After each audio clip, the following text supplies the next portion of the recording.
उड़ते हैं, और तू भी जब उड़ता है तो तेरे भी पीले पीले पंख दिखाई पड़ते हैं, और भ्रमर के जो आगे के दो रहते हैं ना डंक जैसे, उसमें भी पीला पीला लगा हुआ रहता है। उसको देख कर के श्री प्रियाजू कहती हैं, ये तो है ही लंपट बहु नायिका बल्लभ, और इनको देख करके कोई आकर्षित हो जाए इसमें बड़ी बात नहीं है। ये जब मथुरा गए होंगे और मथुरा की नारियों ने इनको देखा होगा, वह भी इनकी ओर अवश्य आकर्षित हो गई होंगी। जैसे हम इनके लिए तड़पी थी, वह भी उनके लिए तड़पी होंगी। और ये ऐसे हैं, ये किसी को निराश करने वाले नहीं हैं। प्रीत की रीत निभाने वाले तो एकमात्र हमारे प्रियतम हैं। तो जब मथुरा की नारियां अपने प्रेम के प्रस्ताव को लेकर के इनके निकट आई होंगी, इन्होंने उनको कभी निराश नहीं किया होगा।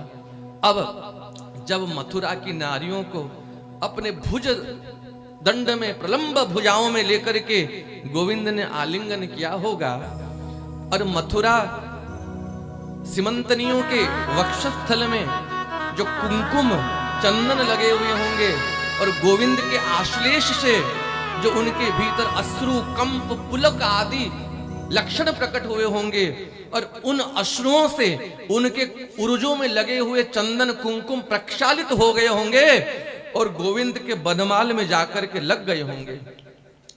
और तू जब जाकर के गोविंद के बनमाल में उस कुमकुम चंदन को अपने सूंड में, अपने दाढ़ में, अपने मुंह में लगा करके आया है, अरे गोविंद को एक बार कहना चाहिए था कि अरे भमरा, तो दूध बन के जा रहा है वृंदावन प्रियाजू के पास, तो कम से कम मुंह धो के तो चला जा, झूठे मुंह क्यों जा रहा है? पर उनका तो होश ही नहीं है,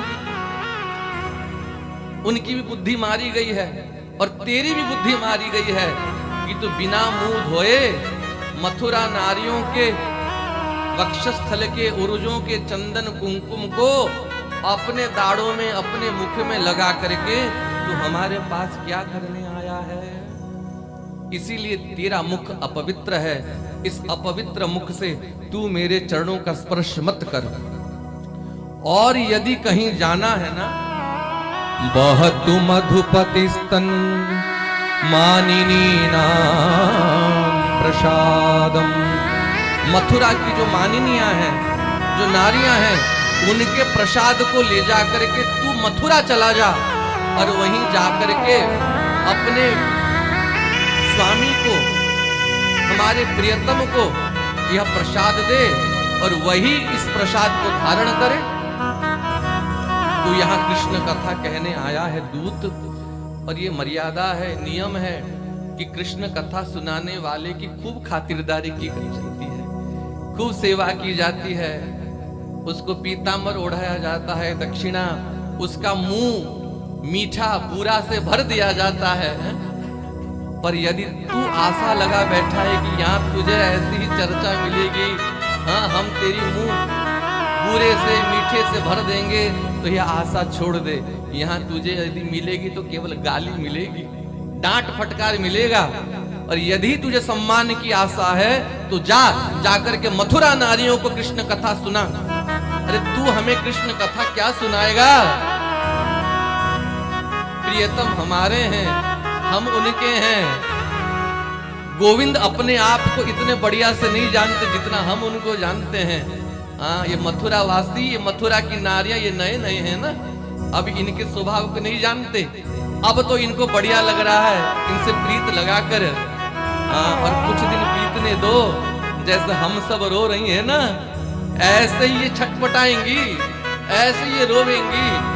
इसीलिए इनके बारे में यदि बताना हो तो जाकर के मथुरा के नारियों को बता, हमारे आगे तो कृष्ण कथा मत सुना।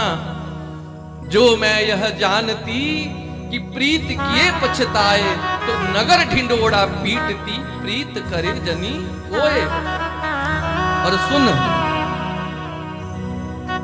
हम वैसे भी तुझसे कोई बात करना नहीं चाहती, तू मेरे चरणों को स्पर्श मत कर, क्योंकि तू हमारे प्रियतम की बदनामी करने यहाँ आया है। बोलो राधे राधे। तू हमारे प्रियतम का जस बढ़ाने नहीं आया, अपितु उन्हें कलंक लगाएगा, तू उनकी बदनामी कराएगा। तू बोले कैसे? जब तू अपने इस चंदन कर्पूर से लसित मुखड़े को लेकर के जदुवंशियों के सभा में जाएगा और जादव जदुवंशी तेरे मुख में यह चंदन कस्तूरी देखेंगे, उनको पता चल जाएगा कि इसके मुख में हमारे ही घर के बहु बेटियों के चंदन लगे हुए हैं, हमारे घर के पतिव्रता नारियों का ही चंदन लगा हुआ है। और वह समझ जाएंगे कि कृष्ण के ही आलिंगन से उनके वक्षस्थल का चंदन गोविंद के माला पे लगा और गोविंद के माला से तेरे मुख में लगा। तू हमारे प्रियतम की बदनामी कराने आया है, इसीलिए यदु सदसि विडम्ब्यम, यदुवंशियों में तुम हमारे प्रियतम की बदनामी कराएगा। यस्य दूतस्त्वमिद्रुक, तेरे जैसे दूत को क्यों यहाँ भेजे? बहुत गाली दिए हैं, वो तो जन्म जन्म का कपटी है रे दूत, जन्म जन्म का छलिया है। बलि को जाके छल दिया, सर्वस्व ले गया उसका। बेचारी शूर्पणखा आई थी ब्याह का प्रस्ताव लेकर के, तुम सम पुरुष न मो सम नारी। अरे सुंदर को देख करके कोई आकर्षित हो जाए तो इसमें कौन सी बड़ी बात है? ब्याह करने तो आई थी, ना खुद ब्याह किए ना दूसरा कोई ब्याह करे इस लायक छोड़े। नाक कान होता तो दूसरा कोई तो ब्याह करता, नाक कान काट के उसे नककट्टी बना करके छोड़ दिया। तो इसीलिए इधर बाली को छिप करके मार दिया। अरे भाई भाई के बीच में बैर था, आपको क्यों बीच में कूदना था? कूदना था तो वीरों के भांति ताल ठोक के कूदते, मृगयारी वह ब्याज की भांति छिपके मार दिया। ऐसे कपटी की बात तू हमारे आगे मत कह। ऐसे अनेक सुंदर सुंदर भाव हैं भ्रमर गीत का। उद्धव जी 6 महीने रह गए ब्रज में, और ब्रज रज अपने सारे शरीर में लगाते हैं। जैसे आज भी हमारे तटिया स्थान के महापुरुष जैसे भस्म लगाते हैं, पूरे शरीर में ब्रज रज लगा करके राधा राधा राधा राधा कह करके बावरा होकर के डोलते। ये तो ब्रज गोपियों ने ही जबरदस्ती रथ में बिठा दिया और एक सखा भेज दिया, इनको छोड़ के आओ जाके मथुरा। और जब ही ठाकुर जी के सामने आए, लाल लाल आंखों से ठाकुर जी से कहते हैं, मैं जानियो ब्रज जाई के निष्ठुर ही तुम्हार।